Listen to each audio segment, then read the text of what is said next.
This is London. It's Book Hour with Henry Mayhew. The Quality of Madness, not the price of a bag of Walker's cheese and onion crisps, but a new book by sports journalist Tim Rich. Tim, thanks for joining us on the show. What's your book about? Well, Henry, as the title suggests, it's the book about a man who's been known throughout his career as El Loco, or the Madman.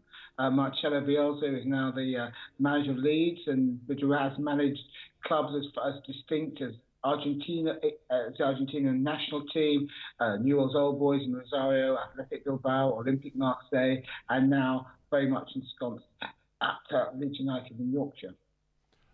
How's the world of football handling the coronavirus shutdown? We're in the month of April. Everything seems to be shut down. There he is, a long way from Argentina, stuck up in Leeds. Presumably he has no football to manage at the moment. Well, no, he has no actual games to play, but Bielsa's methodology is to work and train and his players.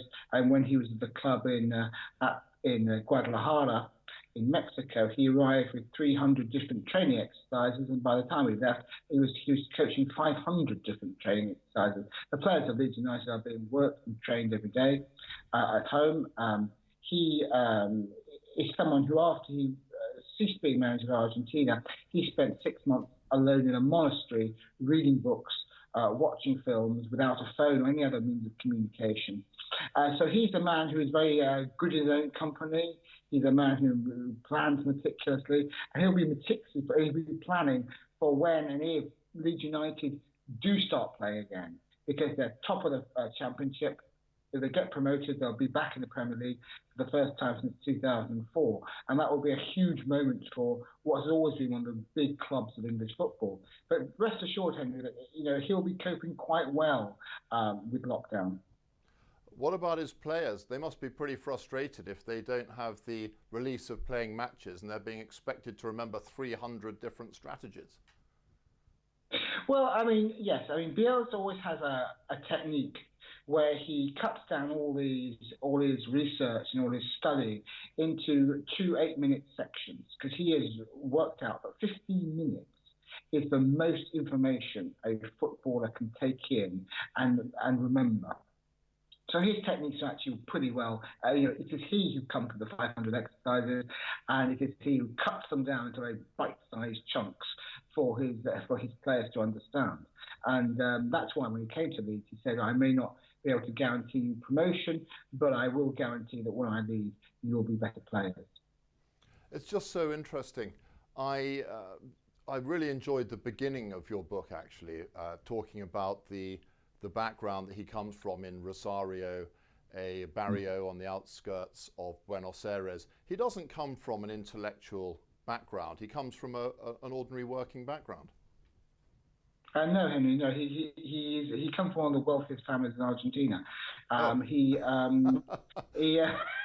What about this Rosario business then and the barrio? No. His family. What makes Bielsa interesting is he doesn't actually come from a natural football background. His grandfather, Rafael, was a lawyer who basically wrote the Argentinian constitution. He became a lecturer at the Sorbonne in Paris. His brother, also called Rafael, was Argentina's foreign secretary and is a leading politician. His sister, Maria Eugenia, is at the moment Secretary of State for Housing in the Argentinian government. I was nearly right then. You're almost right, Henry. You're on the right tracks. You may have misspoken, but that is it is his background that makes Marcelo Bielsa such an incredibly fascinating character, because he didn't need to go into football. It wasn't a way out of the barrier. It wasn't a cure for poverty. It was something he became absolutely fascinated by. But you do write about the influence on Argentinian football of the rough, uneven ground, of people seeing that there are limited opportunities, and that therefore football is a matter of really life and death for some Argentinian footballers who have really infused the game with their own extremely passionate form of play, and you do refer to one particular area, Rosario, on the outskirts of Buenos Aires, as having had a disproportionate influence on the game. How does that tie in with his story? Well, the thing about Bielsa is, although he comes from a very moneyed background, he has been able to have really deep connection with a lot of Argentinian footballers, who, as you rightly say, for whom football is a matter of, of survival, of getting out, in the same way that it would be if you're a boxer in Detroit. Now, for example, Carlos Tevez, he came from an absolutely dirt poor background in an area called Fuerte Apache or Fort Apache in Buenos Aires, where there was a murder rate of more than one a day in the area where he grew up. Now, he and Bielsa formed an incredibly strong bond. And actually, Bielsa, when he would coach people like Tevez, would carry a thesaurus around with him, so he could translate what he wanted to say into the kind of language that people like Tevez would understand.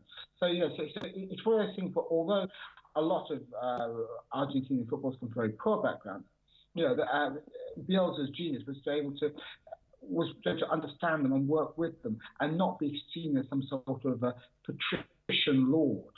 Okay, and why is that? Why is he able to communicate so well? What is in his character or in his background or in his desire to win that allows him to be so good at communicating with people from a vastly different background?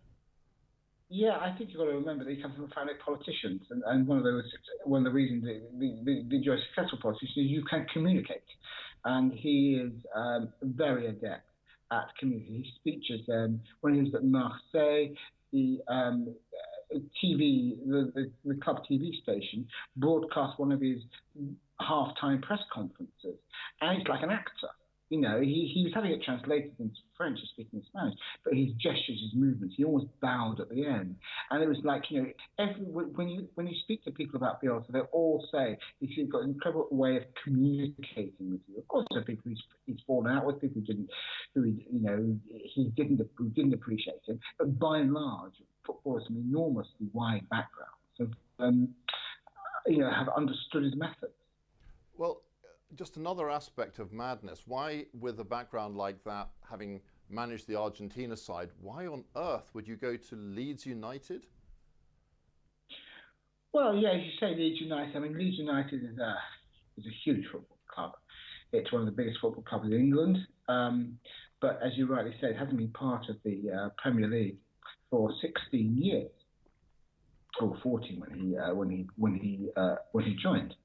But if you look at Bielsa's story, although he's had great success, the last 2 or 3 seasons before he came to Leeds, he had basically walked out of Marseille after one day of the new season, after one game of the new season. He had lasted a few days at Lazio in Rome, and he had a disastrous time in Lille. So he was a downward spiral, or downward curve, I should say, before he came to Leeds United. And what Leeds United offered him was a way back into football, in front of the one thing that he really absolutely craves, which are passionate, committed supporters. And also a club that, he likes clubs that big clubs are a bit down on their luck, like Marseille and Bilbao were not as successful as they had been. They still retained a huge committed crowd, and that's what he thrives on. So, although he comes from a very wealthy background, as you've rightly corrected me, he seems to have the same sort of passion of people who have to be passionate to be successful in football. Oh yeah, and he loves working with young players. That's part of his passion. Of teaching, and with a lot of repetitive exercises, some of which people find frankly exhausting. When he's manager of Club America in Mexico, he had his footballers running on the top of a volcano, the side of an extinct volcano, with weights strapped to their back. So they can be demanding. He tends to have more success with young players than with sort of the old experienced pros who perhaps seen a bit too much and perhaps would look at him really cynically. But and Leeds had a core of very young players who was able to mould him. I don't know if it's unrealistic to ask you to summarise any other aspects of his training regime. Repetitive exercises, essentially, I suppose, being too professional to be able to fail at the basic tasks when under pressure. Can you tell us a bit more about what exactly he's trying to achieve, or how he achieves what he wants to achieve with his training exercises beyond repetitive exercises? Well, part of repetitive exercise is to ensure that when that a lot of the training exercise is to see where you are going to be on a pitch when the ball comes to you. His business is moving from the ball, from defence to attack in the fastest possible time. You know, an Argentinian journalist said to me, he likes his football without any customs posts. You know, to absolutely free trade football. And what in 2007, he was appointed manager of Chile, and what so impressed the Chilean FA, the head of Chilean FA, a guy called Harold May Nichols, was when he watched one of Bielsa's teams train. He saw him take the players through a single exercise for 40 minutes. He just practiced the one move. And then when the game was played the next day, Bielsa's club, Newell's Old Boys, scored with exactly that move. And so how does he get the ball? How does he get the ball from defence to attack? Does he insist on dribbling, or is he happy to have a few long balls? Mainly, it's from fast passing. It's not a million miles away from what Jurgen Klopp does at Liverpool. It's called gegenpressing. You know, that is an adaptation of what Bielsa does. It's so that he likes to convert midfielders into defenders. Like Javier Mascherano has converted from a midfielder into a defender on the ground. A midfielder can control the ball and pass the ball better out of defence. You know, he wants to explain it by saying, if you have two equal teams of equal strength, the team that runs the most will win the game, generally speaking. Right. And that's how he. How could you give us a contrast between him and Mourinho's approach? Mourinho's approach is very much about the result. It's very much about minimising risk. It's very much about scoring a goal, hanging on to it, nursing leads. Whereas Bielsa's approach is, you know, if you score two, we'll score three. It's that kind right. of thing. I mean, you know, entertaining. More aggressive, more running, less defensive. Right. Do you know what Mourinho thinks of him? I don't actually. I mean, most people. I mean, I don't, because they've seldom been direct. I don't think ever been direct rivals. Yeah. Really. I think what Guardiola thinks. I mean, he thinks he's the best coach in the world, and an awful lot of people share that opinion. But he hasn't. Mourinho and he are from different coaching universes. Sure. So obviously a very interesting subject, and I think people are going to look forward to the book. And I understand it's already sold out on Amazon. Well, it has sold out. There are more copies available. More been shipped. But obviously, books are not considered during the time of the coronavirus. They're not considered essential items, but you can order it, it'll be delivered. It just might take a couple of days longer. Yeah, I couldn't get hold of a hard copy. I downloaded eventually an electronic copy, which was actually very good and very easy to read, and particularly enjoyed the descriptive passages about the culture of Argentina. I mean, why don't you tell us a little bit about that? How do you see the Argentinian influence working at Leeds United? How's the cultural interchange there? Well, I mean, the director of football, Horta, is Spanish. And obviously there's a big exchange of ideas between Spain and Argentina. And most Argentinian footballers, I think there were 1,800 who actually ply their trade away from Argentina. Most of them come to Spain or Italy. So you've got a director of football in Spanish who's a big fan of Bielsa, and you've got Bielsa himself with his team. Now, when you hire Bielsa is the highest paid manager in the Football League. He's about $3.5 million a year. But when you buy Bielsa, you buy Team Bielsa as well, and they got video analysts, fitness coaches, a huge, for championship standards, a huge array of backroom staff who are able to keep all these ideas running and going. and hopefully we'll take these back. If the season ever does resume, we'll take them back into the Premier League. Leeds United, of course, famously previously and some time ago now, an insolvent club, tremendous numbers of scandals. Does it have the financial strength to support such an expensive approach, and it isn't making itself vulnerable if things don't work out? Well, it's vulnerable at the moment in as much as its wages to turnover ratio is roughly about 85, 90%, which sounds a lot, but there are some football clubs whose wages to turnover ratio is 200%.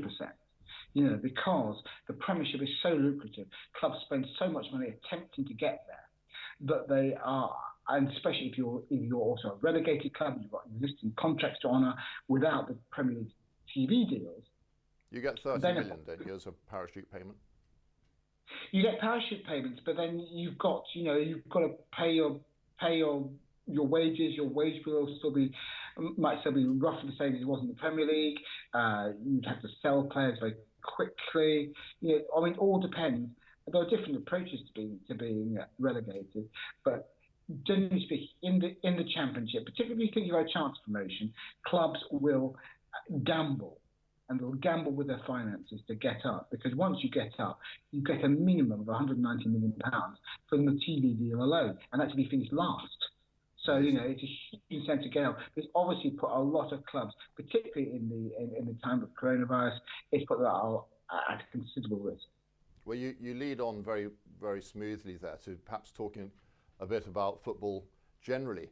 What is happening with the finance of football clubs during coronavirus? Well, it's very complicated because obviously they have got enormous wage bills. They've got the bills of their non-playing staff, which are often considerable. A club like Manchester City and Tottenham will have several hundred of fixed non-playing staff running the marketing department, running commercial operations, running the media operations. So it's a huge commitment, and of course there is no. Gate receipts are not a huge part of the Premiership budget. There are no gate receipts, there's no TV money. There's no TV money? What's happening to TV money?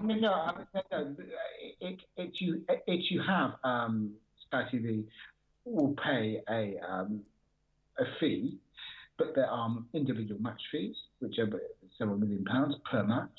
The overseas rights fees for every single match, which the clubs will get. There's no Champions League football. There's no Europa League football. So the sources of income are drying up. Now, you can say, well, of course, they're guaranteed to come back in. The government's quite keen to have the Premier League restart behind closed doors. But they are still suffering. And the clubs that are suffering most are those in the Championship. Because they will. Sorry, you were going. Yeah, carry on, please. No. Because clubs in the Championship rely more on gate receipts than clubs in the Premier League. Sure. Sure. Now, you mentioned the government wanting Premier League football to come back, but of course, famously, the Health Secretary Matt Hancock has had a go at the Premier League, saying that they should bring in pay cuts. Have you got to the bottom of that story? Why does the Premier League have to have a pay cut? Because we have a coronavirus crisis. Well, I think what Matt Hancock was getting at was the sort of media pressure that the footballers are conspicuous consumers. They are paid.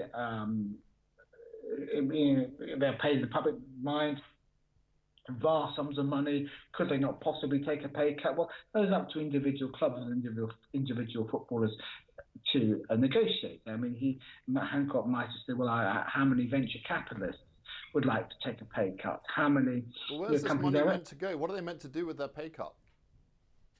I don't know. And it's interesting because Manchester United players gave money, several £1 million, from their wages direct to the NHS. Now, the reason they did that was because if they took a pay cut, their money would go straight back to the Glazer family in the United States, who actually are billionaires who own the club and control it for the United States. It would do the club no good at all.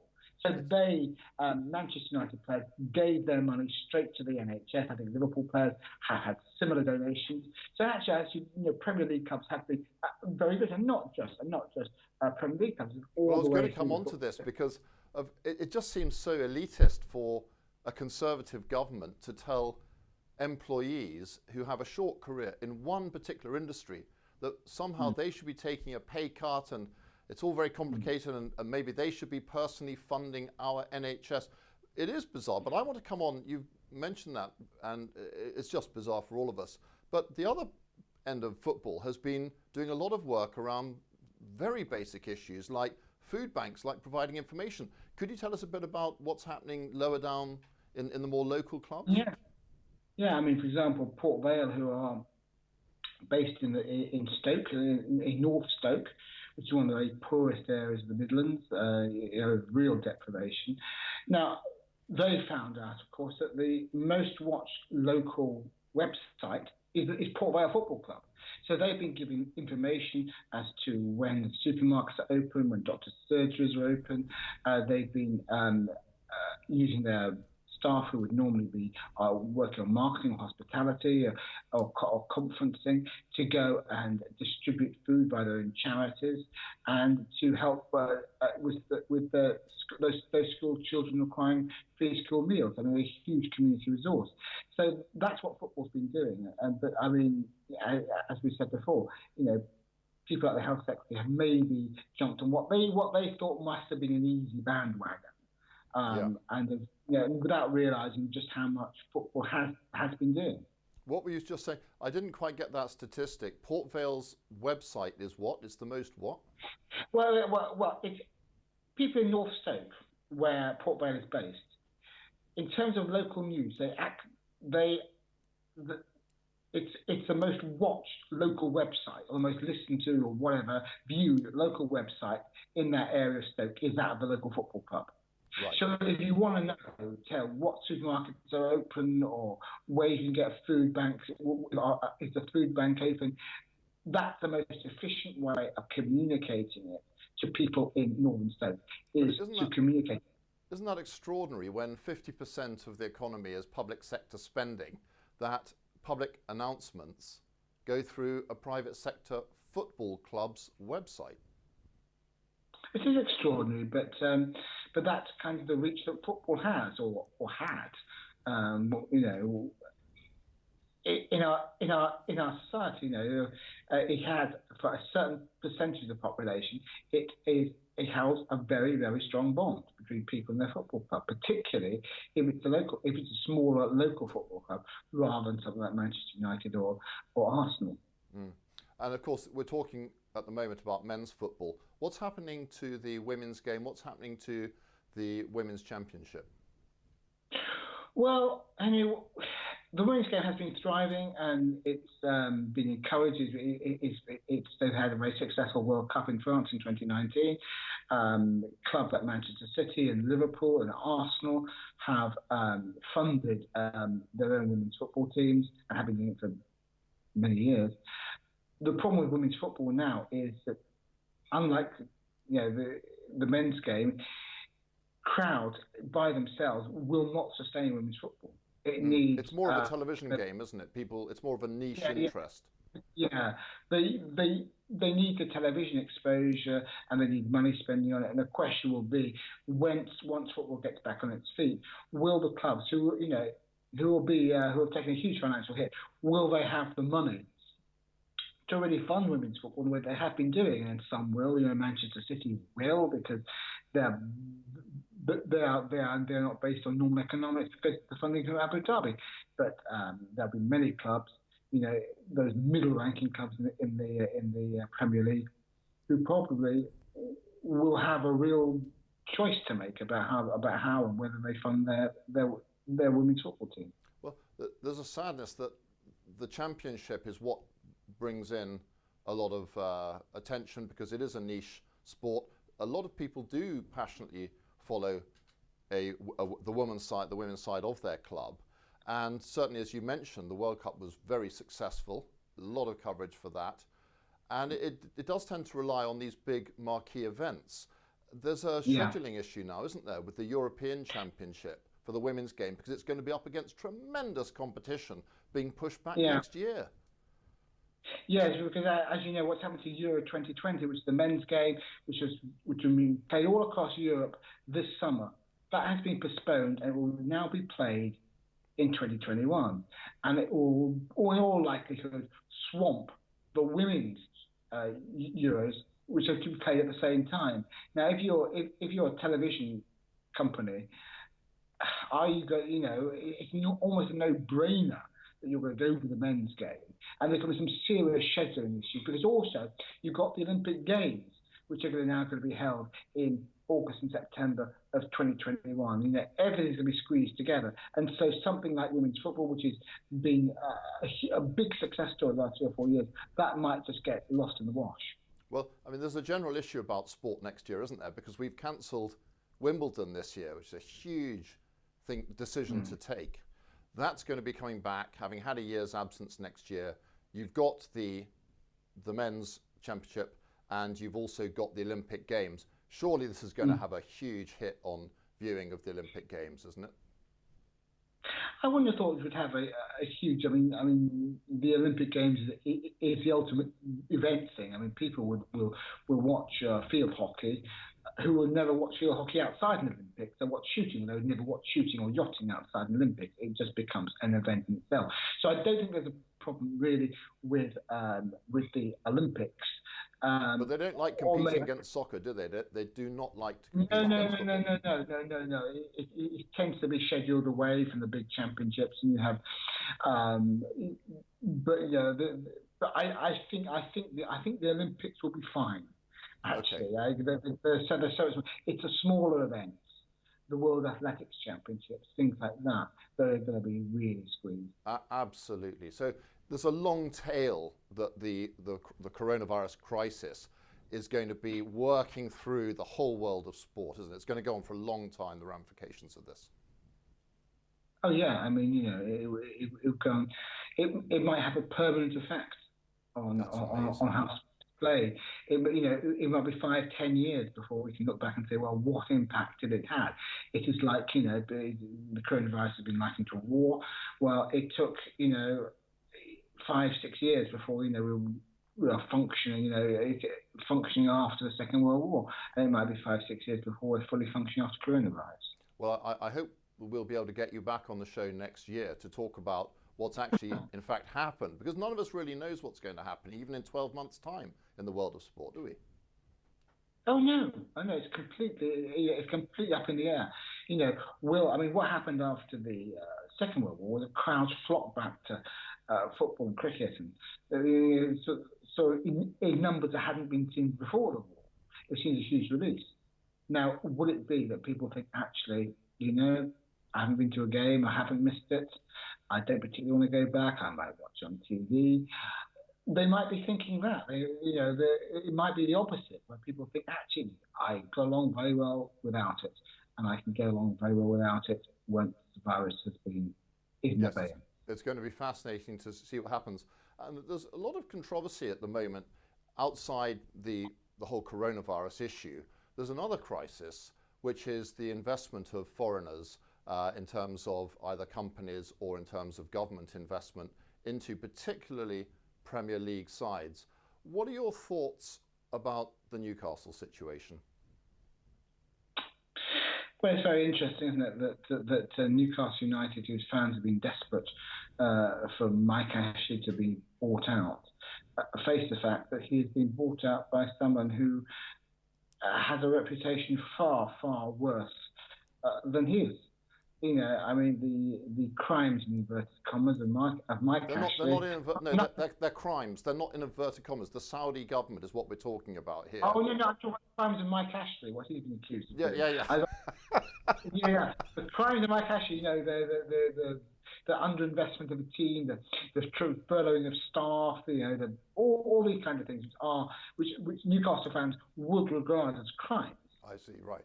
are real crimes when you judge them with the Saudi Arabian government who are bombing Yemen back to the Stone Age, to quote a phrase. Yeah. They are a deeply questionable organisation, and if they didn't have vast amounts of oil money, they would be a pariah state. But the reality is that I think the Premier League allowed the government of Abu Dhabi to take over Manchester City in 2008.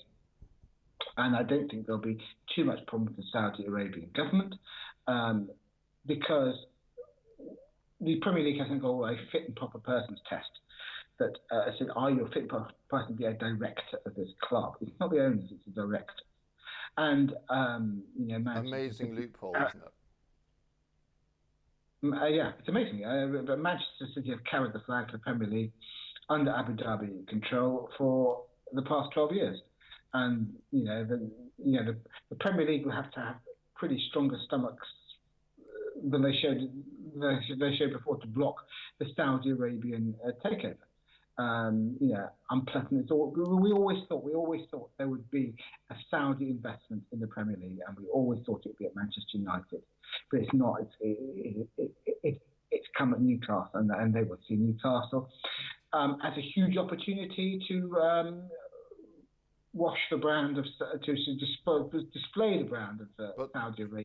Do you not think there's going to be on-pitch protests? You don't think NGOs are going to be protesting Saudi investment in a Premier League club and causing disruption to football matches and a lot of soul searching on the human rights side of things?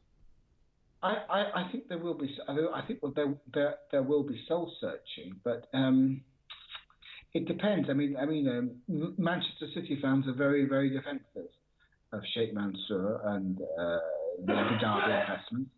They are, if you say, if you talk human rights to them, they will give you very short shrift. They will talk about the investment in the club, investment in East Manchester. In fact, there's school. They built colleges and leisure centres to go around the ground, and they'll say, well, that's the tangible things that the Abu Dhabi investment has done for Manchester. And I think you'll see a similar thing with Saudi Arabia.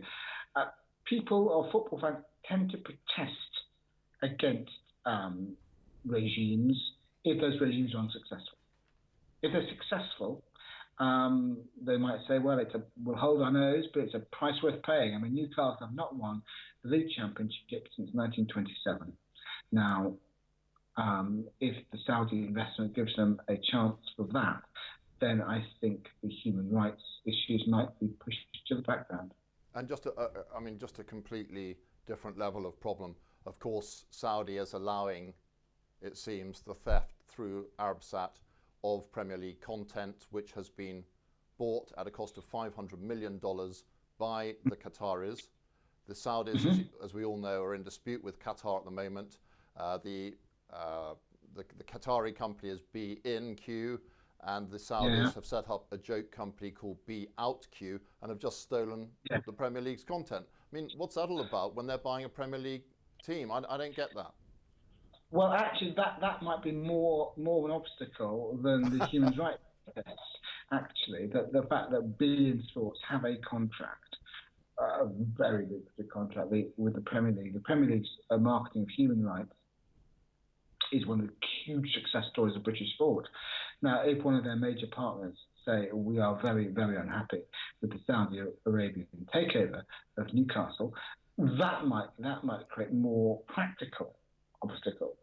Now, your last book was about a very different manager, Ron Atkinson, and I should mention the name of your book, The Manager. It sold extremely well. Of course, a very big club and a British coach, which I suppose must have helped sales quite a bit. How would you compare and contrast Ron Atkinson with this very different character, Marcelo Bielsa? Well, I can do that by giving you a single anecdote about how they respond to defeat. For example, Ron Atkinson, when he's manager of Nottingham Forest, lost 8-1 at home to Manchester United in, I think, February 1999. And he didn't rage. He didn't lock himself in a darkened room. He just said, "I'm a manager of Nottingham Forest. Manchester United in tremendous form. It's one of those things." Now, when Marcelo Bielsa, his first game in the equivalent of the Champions League in South America, called the Copa Libertadores, he lost his first game at home to a club called San Lorenzo 6-0. And he locked himself in a darkened room in a hotel for several days, refused to come out, and said that he wanted to die. Now, he didn't consider huge, heavy defeats at home to be one of those things. He wasn't Ron Atkinson.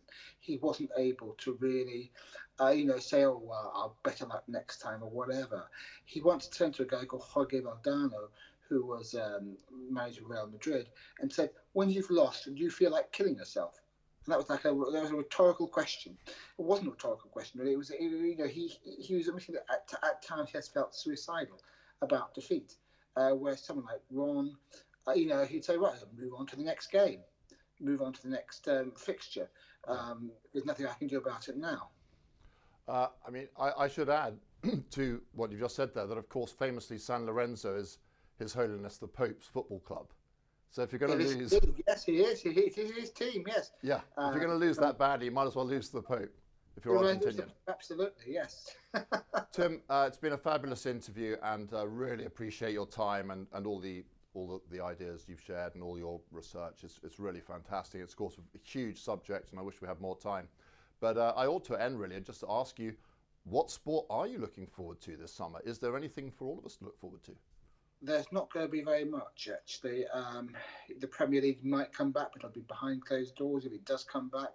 I suppose what I'm looking forward to, perhaps, are the Burley horse trials.